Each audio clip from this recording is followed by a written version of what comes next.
What's the difference between an employer value proposition and an employee value proposition? Find out in this episode with Rachel Duran, Head of Global Employer Brands and Recruitment Marketing at Hewlett Packard Enterprise. Hey there, I'm Krista Vance, entrepreneur and operations leader. And I'm Matt Vance, award-winning author and social innovation researcher. We're your hosts of the Culture Profit Podcast. Your place for purposeful company culture strategy. Learn from HR pros, executives, and thought leaders how to prioritize profits by prioritizing people. This episode is sponsored by Mobrium, the best friend of forward-thinking HR leaders, helping you strengthen your employer reputation as a reflection of your real culture. Learn more at mobrium.com. Today, we're talking about employer branding with a veteran in the space representing one of America's largest tech companies, Hewlett Packard Enterprise. Let's give a warm welcome to Rachel Duran, Head of Global Employer Brand and Recruitment Marketing. Thanks for joining us, Rachel. So good to have you. Thank you so much for having me. I'm excited to be here. We're excited to have you, and we have a little bit more we want to share about Rachel. Rachel Duran is a seasoned and innovative employer brand and recruitment marketing leader with over a decade of diversified experience and dozens of industry accolades. Currently, Rachel is the head of a global employment brand and recruitment marketing at Hewlett Packard Enterprise, where she leads an integrated team of in-house, agency, and RPO marketers to activate HPE's employer value proposition through strategic campaigns and candidate experience excellence. So very impressive. We are so thrilled to have you. And we wanted to start off and hear a little bit about what you were up to before being in the employer branding space. Sure. Well, it's an interesting story because I've only been in employer branding for 10 years. So obviously that's not the entirety of my career. And it does feel kind of funny being referred to as a veteran of employment branding, but that with just 10 years, but that's because it's just such a new thing to be table stakes with many large organizations. So I feel like I've kind of grown up, if you will, in the space. So before I was in employer branding, I actually was in retail management for many years, about the same length of time that I've been in employer brand now. I, right after high school, I just went right into the workforce. And so that's kind of how I ended up in retail. Worked at Nordstrom. I wanted to be in fashion, kind of moved up into management there and was a department manager, and then was a store manager for a couple of different fashion retail outlets, the typical stores that you would walk by when you're in the mall. And I learned a lot about recruiting. So I didn't have that recruiter background, but you have to recruit all of your own assistant managers and employees, and so I learned a lot about how to attract talent, I think, first in retail. And then even more so about company culture whenever I was a store manager at Starbucks and how we implemented that internally and kind of built out an employer brand without that being the terminology that was used to describe it. So I learned a lot from that space, even though it seems like it's very, very different, and just didn't realize at the time how much I would bring over with me. So while I was at Starbucks and learning a lot about coffee, I ended up going to an independent coffee shop and managing their social media. So this is right when social media was first a big thing for marketing. We're talking about pre-2010. And learned a lot there. So when the recession happened, I decided to go back to school to get my college degree and decided to go into marketing and figure out what I could learn to make social media marketing sound more professional, and kind of got my chops in with internships at an advertising agency and things like that. So that's kind of how I took the pathway down to eventually being in the employer brand space of advertising and marketing, and just didn't want to leave after that. I absolutely love this space and have been here 10 years since. That's amazing. Such a cool story. And I think it's important to point out that, social media really did change what employer branding looks like. And you found a way to adapt to that and to make it your own. And I noticed you said employer value proposition and not employee value proposition. And tell us what you feel the difference is of why you phrased it that way. Sure. And I'll start by saying I don't want to get into any big arguments with my peers about my answer here, because I think it's one of those things that everybody has their own opinion about it. And I think everybody makes really great points.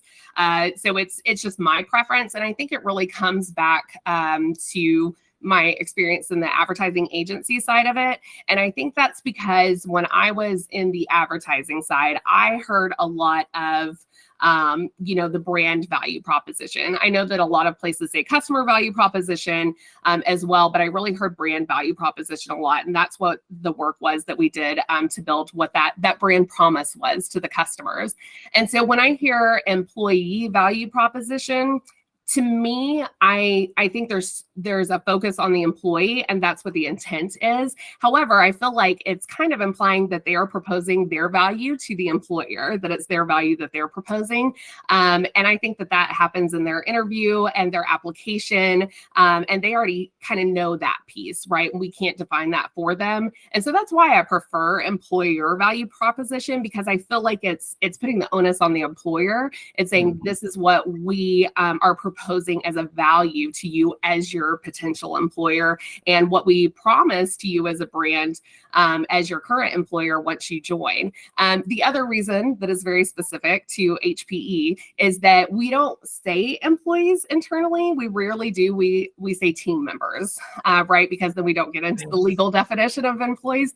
So it was also kind of a push to make sure that we were clear about that when we were discussing it internally, and kind of avoiding the moniker of employee, because then we would get really stuck on that and saying whether we needed to call it team member value proposition. And so just for clarity within that brand value system at HPE, that's why we decided to just, go with the employer brand, the employer value proposition. But yeah, I think it's fine either way. It just really depends on your company and the goals and how you want it to be perceived.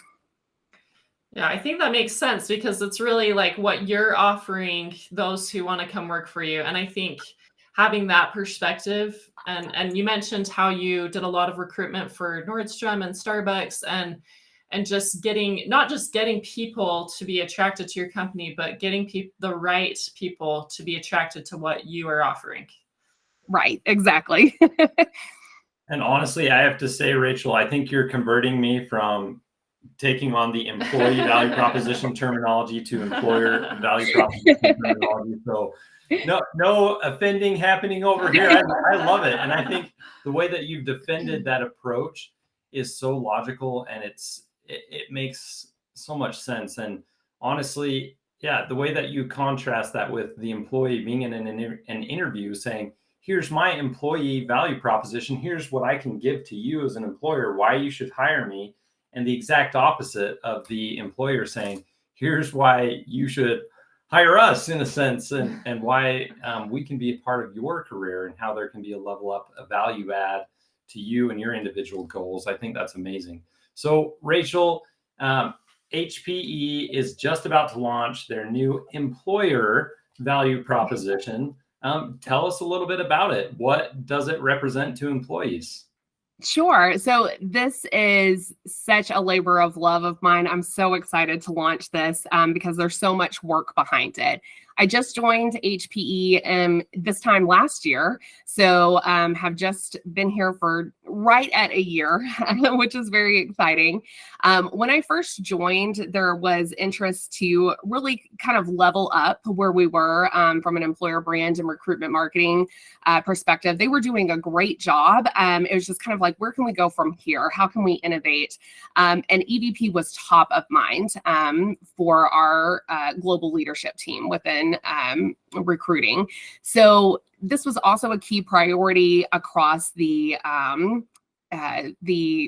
talent organization, right? So even outside of recruiting and talent acquisition specifically, this was a key priority before I came in. So one thing that they had done was gone ahead and organized what that might look like for gathering information, for making sure that our EVP really reflected HPE in the way that not only we needed it to, but also in a way that our current team members really identified with and would feel comfortable advocating for and sharing within their own networks, because we don't want to ever have an EVP that says one thing, and then when you join the company, it's a completely different situation, right? So we wanted to get specific and really hone in our differentiators. And that was one key thing that I wanted to bring in as I joined the organization, was making sure that we're really, really focused on not just the things that we do right, but really honing in on what is the value proposition that we have that really differentiates us from other similar employees in the market, other employers that our candidates might be looking at or have thought of working with before or have worked for in the past, and they would therefore compare it. So we were already putting together workshops. One of the first things that I did when I joined HPE was joining the workshop at our Houston headquarters and getting to hear firsthand from such an array of team members from different job levels, departments and business units, regions even. So we had some people calling in from different countries. We even had a very late night for us in the US call to make sure that we could get a lot of great feedback from our APAC team members in a time zone that made sense for them as well. And so it was a really great learning for me, because I got to learn a lot about the organization right off the bat. But also it really helped me understand and listen to partnering with my team and the larger talent organization, and also the agency that we had brought in to work with us to help build some of this messaging out. And one thing that really stood out over and over and over again with all of the diversity of the team members that we spoke with was their ability to build a really interesting career at HPE. We heard stories over and over again from team members who just their job didn't even exist. It didn't even have a definition when they first joined the organization. And now here they were leading, a strategy for it. And I personally, of course, identified with that being an employer brand, because that was a role that didn't exist 10 years ago in most companies. And so we really decided that was a great place to start for a differentiation. Because one thing that I've noticed, through the years of research, and hasn't changed much, but when we talk about before COVID and after COVID and how workplace expectations have changed, one thing that really hasn't is that in tech, people move around a lot. And it's kind of like, what is the value right now? And you don't hear a lot about people staying for 20 and 30 years at tech companies that, since the 2000s. And that was one thing that really stood out to me at HPE, was hearing all of these stories from people who've been here for so long. And so we really honed in on that to create the campaign called Redefine What's Next for You.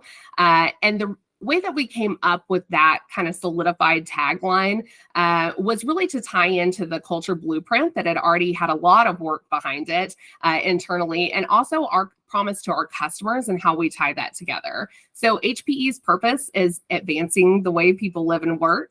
And one of our core values is accelerating what's next. So really tying in that innovation piece and how we're advancing what that looks like. And we're the first, in the forefront to bring these incredible products and services to the market, and kind of tying that into career growth and the stories that we told. And really honing in on the importance of the employees being the ones to tell those stories, right? Not just having a tagline, not just having some fun pictures of people at work, but really digging into these individual stories and highlighting them. So Redefine What's Next for You focuses on each individual team members who stepped up and volunteered to tell their story and had a really interesting story to tell. It really focuses on their story and allows that candidate or potential job candidate to put themselves in their shoes and be able to see themselves in that role and that location, with that similar career story, and seeing how they'll be able to redefine what's next for themselves within their career as well. That's amazing. Thinking, I did a degree in marketing as well. And so when I hear you talk about this, initiative in this way, and you talk about the differentiators, like a term that I learned, and everybody who's had some marketing background will relate to this, but you've got points of parity, the things that you need to check off that everybody else has. and the points of difference, those things that set your offering apart. And that 100% applies to employer branding. I'm curious, just to dig a little bit deeper on this, Rachel, what would you say are some of those points of parity, those things that top job seekers are looking for in HPE that most other large employers have? And what are those like flagship differentiators that HPE is really proud of? Yeah, that's a great question.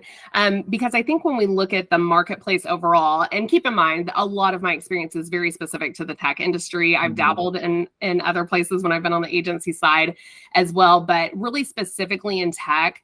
One thing that I've noticed in the data and the research over and over and over again is the desire for top talent within this industry to be able to build a career and that career development piece. And it's interesting because I think that a lot of the data and reports that we look at really focus in on these generational differences where they say, oh, well, Gen X is looking at this, Gen Z is looking at this, millennials are looking for this. And if you really look at it, we talk about that middle path of like where you're in the middle space of your career, that's when employees are looking at their career growth a lot, and that's the most important thing to them. But if you really look at it and you look at the other age groups that are in these data and the reports, it's really just a sliver of difference. I mean, almost within the margin of error. When we talk about like surveys, it really is just across the board when you really dig into it. I think everybody's looking for that opportunity for career growth. Even if they don't get a promotion within that company, they're looking at something to accelerate their career to the next level on average. And so we really wanted to make sure we were able to connect those stories to tangible things, not just people's stories and saying it worked for me, so it can work for you, but really identifying what is that offering? Why is it so different? So I think the culture is a big piece, and that we'll be able to tell that through the storytelling, but more firmly, really the industry leading training and development. So when we talk about not just our LMS systems, but all of the great work that our learning and development team does to make sure that internal career mobility is improving and on point and above industry average at every turn is a key differentiator. And then also the development opportunities through on-the-job training and social learning experiences. That is something that I've even noticed with my own experience as a huge differentiator at HPE.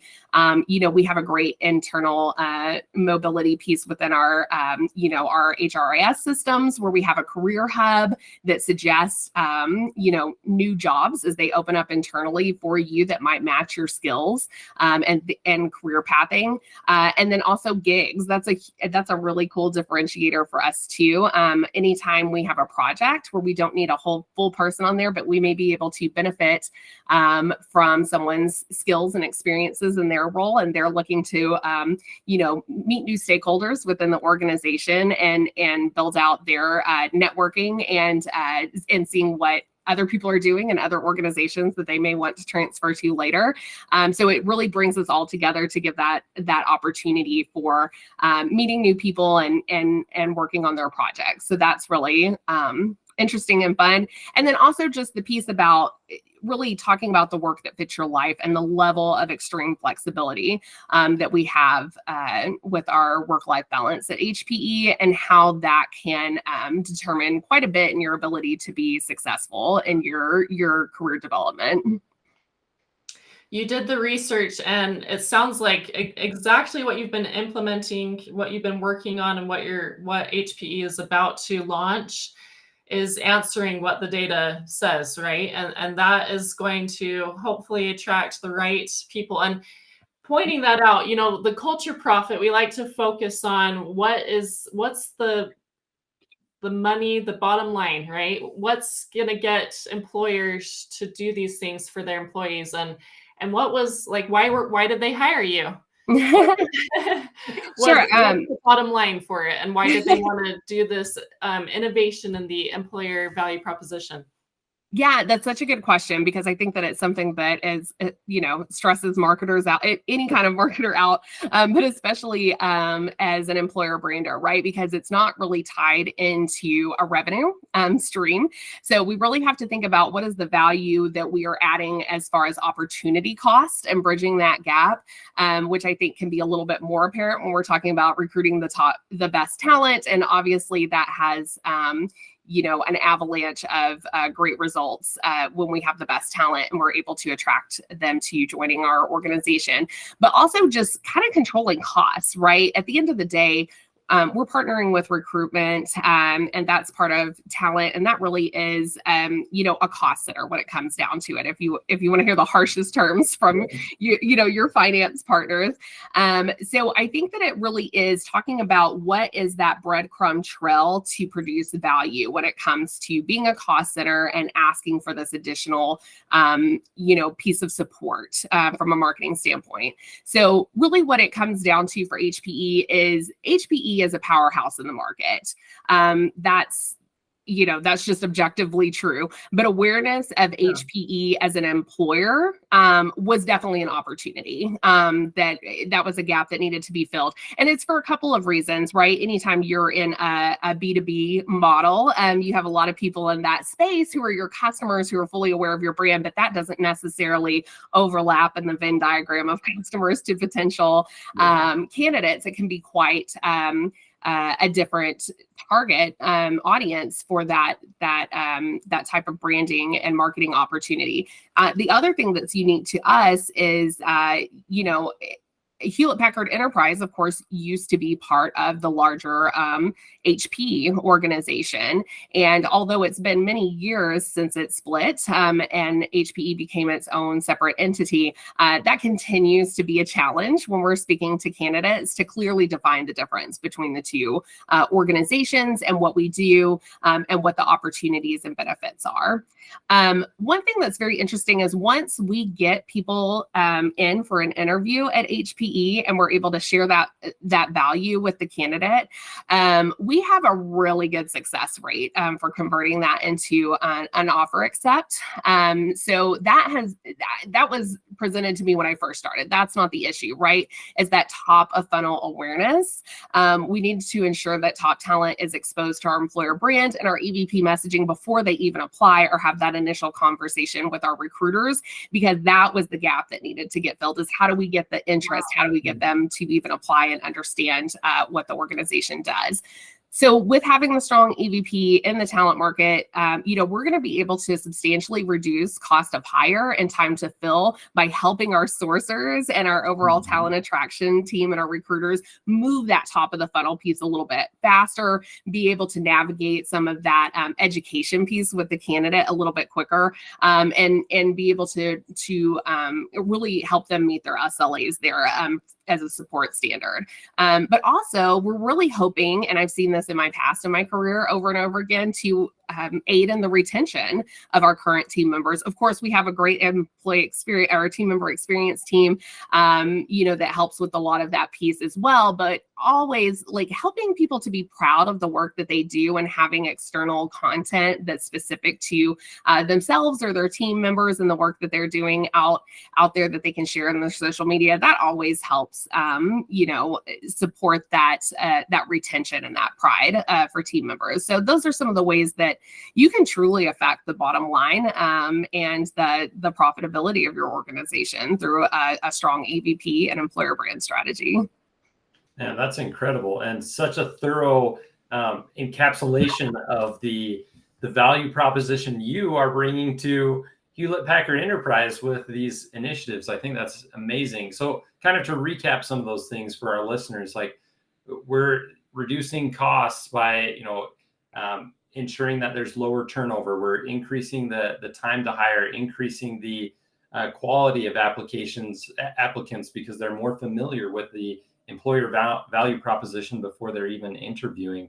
One thing I would add to this is there's a spillover effect to other stakeholder groups. For example, you're presenting the entire employer value proposition, employer brand value proposition, primarily to job seekers, but you're letting the employees be the storytellers. You're putting them on a pedestal to tell their own lived experiences. So you're increasing the engagement of that stakeholder group. So now we've got two stakeholder groups, the job seekers, the employees, but I've also seen it spill over and affect customers as well.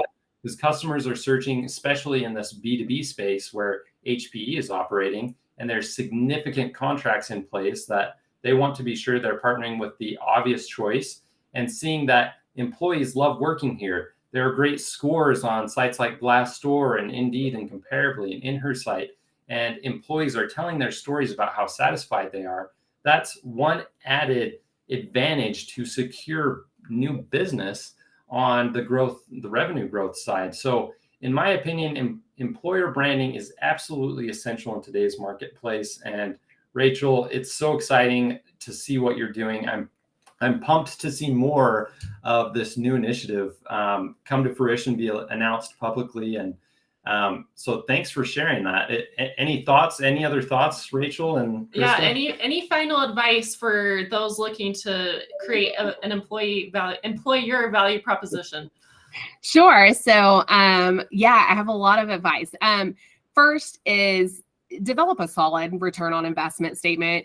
Talk about that ROI. That will probably be one of your biggest hurdles to get over. And I say that not specific to the EVP I just launched, is all of the EVPs that I've launched or managed. Make sure that you establish your goals. That's really, really important. So just to give an example of our goals for EVP is to attract top talent, facilitate team member engagement, highlight diversity and inclusion, not as a subsection of the strategy, just woven throughout by telling those stories, really making sure you have that rotation of representation. And then, of course, industry leadership for all of the reasons we just discussed for the numbers. I think it's really important to say these are what our goals are and attaching that those ROI metrics to it in that way. I think that it's really important also to partner with your brand and marketing team. If you're an employer brand, but you're in the recruitment team or the talent acquisition team at your organization, you're a little bit further removed from your marketing and brand team, make sure that that's your partners. Make sure that you're really taking in their advice and building those relationships early on so that you can get that partnership built. I could never have done this without the work of our incredible brands team and marketing team. They've been a huge, huge help. All of the beautiful assets that you'll see coming out with this campaign, I would have never been able to create that without them. And then involving your actual employees from beginning to end, get them in a workshop, make sure you understand it from every job level, every job type, every region, different ages, different backgrounds when you think about a diversity and inclusion lens, how long they've been there, and make sure you're talking to them from beginning to end and engaging them, and not only telling their stories, but also sharing those stories for themselves and their coworkers as that project comes out. And that will help with employee referrals as well as retention. So giving them that solid language about what it's like to work at your organization and having them, kind of be your little mini recruiters out there, right? And be able to have that elevator pitch about why they work for HPE and what is a great place or what is a great reason for someone to want to work at your organization. So that's probably my top 3 tips for trying to get started with building out a new EVP. That's amazing advice to our listeners. And so write that all down, everyone who's listening. And we'll have it in the highlight article too. Yeah, for sure. So we'll have it written down for you. But thank you, man. So much experience to draw from. And I love the diverse experience that brought you to where you are today with HPE. And so excited to see the effect that the launch has for HPE and their success. And thank you so much for being here with us today. Yeah, thank you so much. I really enjoyed chatting with you today. We did too. Absolute pleasure, Rachel. Thank you. And to our listeners, be sure to subscribe. Don't miss any future episodes. Leave a review on Spotify, Apple Podcasts, and follow us on LinkedIn and TikTok. We appreciate you being here with us. Have a good one. Thanks for tuning in to the Culture Profit Podcast and for being a part of our journey to prove that putting people first is best for business. Today's episode was sponsored by Mobrium. Want to get more employee reviews and streamline your employer reputation? Visit mobrium.com. Now go find one way to prioritize your people and watch your profits grow.